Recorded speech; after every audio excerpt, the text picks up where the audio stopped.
tahun. Dia juga sudah punya talenta. Kalau di hari Minggu dia saya buat pemain musik. Kalau di kebaktian dalam rumah tangga saya juga sudah mempercayai dia pemimpin pujian. Iya kan, sama seperti worship yang di sini tadi. Ya awalnya seperti itu, tapi sekarang ini sudah puji Tuhan lah. Yang pastinya sudah sangat membantu sekali. Jadi mudah-mudi di tempat ini GPDI ke Eklesia kita harus mau seperti dia. Tadi saya lihat dia menghampiri seorang temannya satu yang bawa anjing tadi. Dia bilang, kamu tidak mau gereja kan? Dia luar biasa. Nah ini saya lihat ya. Jadi saya nanti dapat ilmu dari sini. Salah satu bagiku itu sapaan itu membuat daya tarik bagi kita yang sapa itu. Gitu. Karena tadi gaya itu, kamu nggak mau gereja gini katanya. Gak usah dulu katanya, mungkin itu tadi ya. Siapa tadi namanya Pak? Sian ya? Iya Sian ya. Mungkin itu dari jawabnya ya. Lain kali gitu mungkin. Siapa? Tora. Oh Tora ya. Mungkin dari jawabnya ya Tora ya. Mungkin dia bilang tadi lain kali gitu ya. Tapi sesuatu sapaan yang luar biasa menurutku ya. Karena memang manusia kan beda-beda cara memandang seseorang, bagaimana ilmunya. Bagi saya, menurut saya seperti itu ya, beda-beda. Jadi saya dalam worship hari ini memang dia slow, tapi ada sesuatu yang berkenan di mana kedepannya itu membuat dalam penyembahan kita ini akan lebih connect, lebih masuk gitu.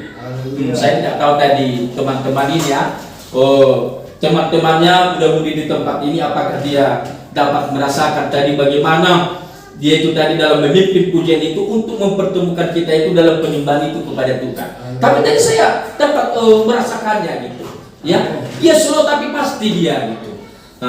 Slow dia pasti gitu. Baik, hari ini saya akan menyampaikan khotbah yang sangat sederhana sekali. Ya, saya mau buat temanya dari Medan ini, temanya jangan sombong. Ya, jangan sombong. Hari ini banyak sekali orang-orang sombong. Dia pikir hidupnya itu dia yang punya gitu. Dan dia tidak mengetahui hidupnya itu yang punya itu adalah Tuhan. Amin, mudah-mudahan Eklesia. Hidup kita ini yang punya ini Tuhan. Jadi bukan orang tua kita yang punya, ya, dan juga bukan kita yang punya, tetapi Tuhanlah yang mempunyai hidup kita ini. Oleh sebab itu, mudah-mudahan Eklesia ini kita jangan sombong. Coba kita lihat dulu ayatnya dalam Efesus 2 ayat yang ke-8 sampai dengan ayat yang ke-9. Ya, Efesus 2 ayat yang ke-8 sampai dengan ayat yang ke-9. Saya akan baca, saudara akan mendengarkannya. Sebab karena kasih karunia kamu diselamatkan oleh iman, itu bukan hasil usahamu, tetapi pemberian Allah. Itu bukan hasil pekerjaanmu. Jangan ada orang yang memegahkan diri. Ya, jangan ada orang yang memegahkan diri. Hidup kita ini dikatakan oleh Paulus ini adalah hidup oleh karena kasih anugerah Tuhan. Jadi apa yang ada bagi kita ini adalah punya Tuhan. Ini adalah milik Tuhan. Bukan berarti ini adalah milik orang tua kita. Atau kita mungkin kalau sudah bekerja nanti, ketika kita menabung dan membeli sesuatu, itu adalah menjadi milik kita, itu benar. Tapi ingat, tapi itu yang Tuhan berikan kepada kita. Ya, itu yang Tuhan berikan kepada kita. Jadi di sini Paulus menyampaikan kepada jemaat yang ada di Efesus itu, ya, bahwa hidupmu itu adalah oleh karena kasih dan anugerah Tuhan. Jadi kita perlu sadar diri. Dikatakan oleh firman Tuhan ini, jangan kita memegahkan diri, ya, jangan kita sombong. Perlu kita sadar diri, milik kita ini adalah milik Tuhan. Kalau milik kita ini adalah milik Tuhan, tentunya kita milik hidup kita ini akan kita persembahkan ini kepada Tuhan. Saya melihat di sini, mudah-mudi di tempat ini kita adalah muda-mudi yang luar biasa. Amin. Ya, kita ini muda-mudi yang luar biasa. Jangan kita melihat, kami kan sedikit, kami kan ini belum seberapa. Dibandingkan dengan gereja besar, jangan itu lihat. Jangan itu lihat, tapi lihatlah bagaimana engkau pada hari ini sedang menanam. Satu kali kelak engkau akan menuainya. Amin. Ya, apa yang kau tanam hari ini bukan dikatakan oleh Tuhan kalian kalau menanam itu harus banyak-banyak ya. Ya, kalian kalau hadir itu ke gereja harus banyak-banyak ya, tidak. Tapi bagaimana kesetiaan kita, bagaimana ketekunan kita? Kalau saya lihat tadi ada yang berjalan ya, luar biasa itu. Tuhan akan perhitungkan ini ya. Mana yang jalan di sana ya? Masih muda-mudi ya. Oh ya, karena saya lihat dengan baik ya. Engkau luar biasa engkau. Engkau sedang menanam hari ini, satu kali kelak engkau akan menuai. Amin. Ini firman Tuhan katakan ya kepada kita hari ini, sebab karena kasih karunia kamu diselamatkan oleh iman. Itu bukan hasil usahamu, tetapi pemberian Allah. Hidup kita ini adalah pemberian Allah. Kita hari ini bisa bernapas, kita hari ini bisa sehat, ini adalah pemberian Allah. Bukan oleh karena mungkin kita makan, kita atur, makanan kita biar sehat, tidak. Semuanya adalah seizin daripada Tuhan. Amen. Jadi hidup kita ini dikatakan oleh Paulus ini adalah pemberian Allah. Di sini ada dikatakan iman. Saya tadi ada sedikit berpikir kepada iman. Satu kali ada tentara ya, ada tentara dari Jepang. Komandan memanggil sang prajurit. Jadi kalau komandan memanggil sang prajurit, maka prajurit ini harus siap ya, harus siap ya. Siap tidak siap dia, kalau sudah dipanggil oleh komandan, maka dia akan siap. Jadi pada saat itu sang prajurit ini adalah anak Tuhan yang mempunyai iman hanya kepada Tuhan Yesus Kristus. Jadi kita harus mempunyai iman hanya kepada Tuhan Yesus Kristus ya. Karena ada banyak orang yang percaya, ada banyak orang yang yakin kepada Tuhan, tapi dia tidak yakin untuk perbuatannya. Ya, dia hari ini sedang mengelola sesuatu. Dia yakin ini, katakanlah mungkin dia seorang pedagang ya. Dia dagang ini, dia yakin akan ini akan laku. Tetapi dia tidak yakin ini akan habis ini. Jadi dalam kepercayaan orang hari ini adalah hanya sekedar di mulut. Sang prajurit ini tadi, ketika dia dipanggil oleh sang komandan ini, ya, dia siap. Dan pada saat itu dia disuruh memarkirkan mobil dari satu tempat ke tempat yang lain pada saat itu. Jadi prajurit ini harus siap, harus siap. Pada saat itu dia mempunyai jawaban bahwasannya ini tidak bisa dia bawa mobil. Prajurit ini dia tidak bisa bawa mobil ini, tapi oleh karena sudah disuruh oleh komandan ini harus siap. Jadi pada saat itu ketika sang komandan memberikan kunci ini kepada prajurit ini, maka dengan iman dia meminta ini, dia membuka mobil ini, dia masuk ke dalam, dia starter ini, dia pindahkan ini. Coba, ini tadi berbicara mengenai tentang iman. Pada akhirnya ketika sudah siap dia pindahkan ini, maka datang komandan kepadanya dan dia bertanya. Yang dia pertanyakan itu adalah, kenapa engkau bisa memindahkan mobil ini? Dia katakan, saya bisa memindahkan mobil ini karena saya percaya kepada Tuhan. Jadi kita perlu percaya kepada Tuhan. Karena saya percaya kepada Tuhan, maka saya bisa memindahkan mobil ini. Maka mulai dari situ, pada saat itu sang komandan, dia menangis, dia memeluk, dan dia membawa sang prajurit ini ke depan mobil ini, dan dia membuka kap mobil ini. Mobil ini tidak ada mesin, tetapi mobil ini bisa hidup, mobil ini dia bisa pindahkan. Yang pertama tadi di situ, dia tidak bisa bawa mobil, dia menjadi bisa. Yang kedua, mobil yang tidak ada mesin ini bisa hidup dan ini bisa dipindahkan. Jadi memang bagi Tuhan itu tidak ada yang mustahil. Ya, bagi Tuhan tidak ada yang mustahil. Saya sedikit akan menceritakan bagaimana cita-cita saya waktu SD. Waktu SD kelas 3 SD di tahun saya sudah lupa tahunnya ini ya. Tapi sudah sangat lama sekali. Umur saya pada saat itu, kalau tidak salah umur 10-11 tahun lah itu, ya. Karena saya memang pada saat itu umur 8 tahun baru SD saya itu.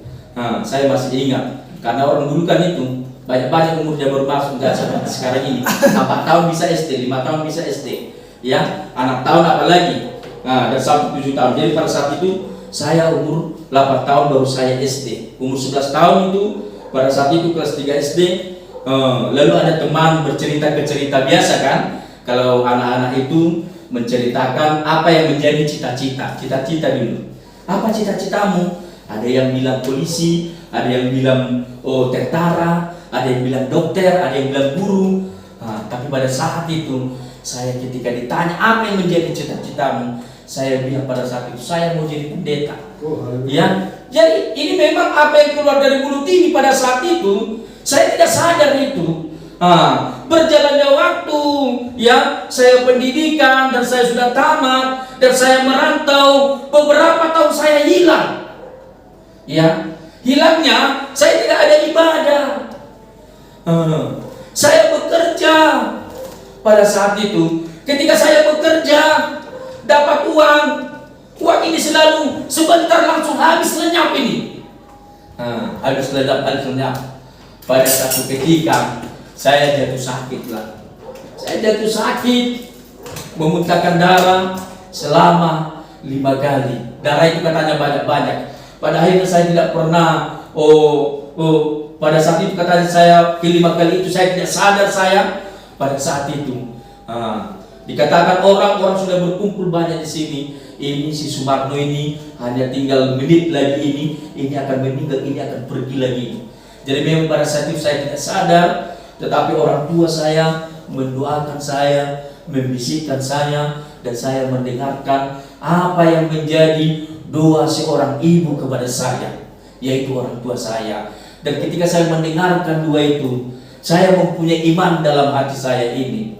Tuhan, kalau Engkau izinkan saya untuk hidup, sehatkan saya hari ini. Tetapi jika Engkau tidak izinkan saya untuk sehat hari ini, panggil saya. Jangan Engkau membuat berdosa orang tuaku dan saudara-saudaraku. Hanya itu saja permintaanku kepada saat itu. Saya mempunyai janji kepada Tuhan, kalau Tuhan sembuhkan saya akan mau jadi hamba Tuhan. Pada saat itu saya tidak mengerti hamba Tuhan ini seperti mana. Tidak mengerti saya. Tapi itu yang keluar dari mulut saya. Dalam singkat cerita, ya, maka saya kembali pulih, ya. Pelan-pelan ada beberapa tahun itu saya harus berobat pada saat itu, makan obat itu, dan sampai beberapa tahun saya mengalami pemulihan daripada Tuhan. Ketika saya mengalami pemulihan daripada Tuhan, ingat, saya sama seperti saudara-saudara, ya, yang hari ini yang hadir. Saya selalu setia. Di mana ada kebaktian saya akan hadir di situ. Di mana ada ibadah saya selalu hadir di situ. Itu terus tahun, minggu ke minggu, bulan ke bulan, bahkan sampai tahun ke tahun, hingga pada akhirnya ada seorang hamba Tuhan yang sedang praktek di dalam gereja. Dia bertanya, apakah engkau mau jadi sekolah Alkitab? Saya bilang, bagaimana caranya? Bisa kan? Oh iya, saya mau jadi sekolah Alkitab. Jadi saya disuruh sekolah Alkitab pada saat itu sama Purbasari. Saya diutus ke sana. Sampai juga di sana, ya, ada banyak juga ujian cobaan yang saya alami. Orang-orang yang ada di sekitar saya ini tidak mau menerima saya. Itu pada saat itu. Karena saya kurus sekali pada saat itu. Timbangan saya sampai 37 kalau tidak salah. Panjangnya ini saya sudah dewasa pada saat itu. Saya punya timbangan 77 kilo. Kita bisa membayangkan itu. Semua orang pada lari, ya, sampai saya pada saat itu diasingkan di situ. Tapi ingat, saya mempunyai iman kepada Tuhan. Saya datang kepada Tuhan. Tuhan, aku sudah datang kepada Engkau, sudah di tempat saya di tempat ini, dan ini juga Tuhan, sudah banyak orang yang sudah mengasihkan saya, Tuhan. Dan saya menangis kepada Tuhan. Dan saya beriman kepada Tuhan. Saya selalu serahkan hidupku kepada Tuhan. Tapi saya mau Tuhan izinkan saya untuk melayani Engkau Tuhan. Puji Tuhan.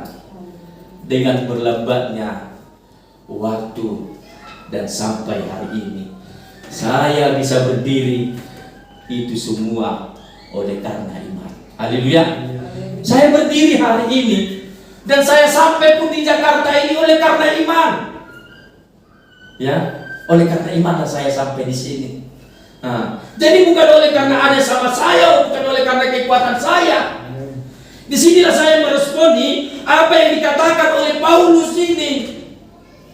Dia mengatakan, sebab karena kasih karunia kamu diselamatkan oleh iman. Itu bukan hasil usahamu, tetapi pemberian Allah. Hidupku sampai hari ini adalah hidup oleh karena pemberian Allah. Amin.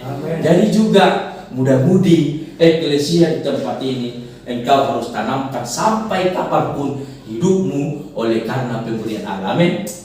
Sebab itu sangat baik engkau hari ini, sekalipun mungkin hanya beberapa orang kita di tempat ini, jangan pernah memandang beberapa orang. Menentukan keberhasilan bukan berapa orang, tapi menentukan keberhasilan itu bagaimana kesetiaan kita ini, bagaimana ketekunan kita ini. Kita ikuti terus apa yang dikatakan oleh hamba Tuhan Gembala. Lakukan itu, ya, lakukan itu. Baik tidak tahu kita, baik tahu kita, itu kita lakukan. Kalau tidak tahu kan bisa kita tanya. Contohnya mimpi pujian. Ayo kamu dulu minggu depan mimpi pujian. Puji Tuhan, memang Ibu Gembala di sana Bapak. Oh, dia sudah memperdayakan. Oh, mudah-mudahan seperti ini memimpin pujian. Semua pada awalnya salah. Sampai sekarang ini juga. Tapi saya lihat mereka mau. Jadi yang saya inginkan itu kemauan itu. Dia pasti tidak bisa. Siapa rupanya yang bisa? Semuanya itu kan belajar dari dasar. Pertama salah itu wajar. Tidak ada orang pertama itu langsung benar, tidak ada itu. Semua itu pertama itu salah itu wajar. Salah kan tidak dihukum. Jadi perlu ini, ya, perlu ini. GPD Eklesia ini, mudah-mudi di tempat ini, engkau adalah orang-orang yang hebat. Engkau hari ini sudah menanam benih di tempat ini, ya, yaitu benih kesetiaan. Ketika engkau mau berhasil ke depan, engkau akan menuai. Sebab itu, engkau di tempat ini akan sabar.